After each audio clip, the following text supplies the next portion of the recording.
আমাদের বাংলাদেশের ঝিনাইদহ ৪ আসনের এমপি তাকে এত নির্মমভাবে হত্যা করেছে ভারত নিয়ে। তার চোখ দুইটা উপড়ে ফেলেছে, তার দেহটাকে ৮০টা টুকরা করেছে। আমি দেখি আমার থেকে অনেক খারাপ লেগেছে। পরে অনেক ঘাটাঘাটি করে দেখি এই এমপিটা যে এলাকার এমপি ছিল অনেক মানুষকে টর্চার করেছে, অনেক মানুষকে সেও অনেক টর্চার করে আঘাত করে এই দুনিয়া থেকে নিয়ে গেছে।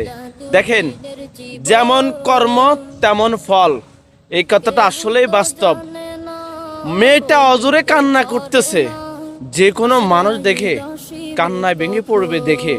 আর তাদের কমেন্টগুলা দেখেন আপনারা কমেন্টগুলোর মানে কি বলে। তো আপনাদেরকে বলবো, এত বড় এমপি হয়েও লাভ নাই যদি ভালোবাসা আর সম্মান মানুষের থেকে আদায় না করতে পারি।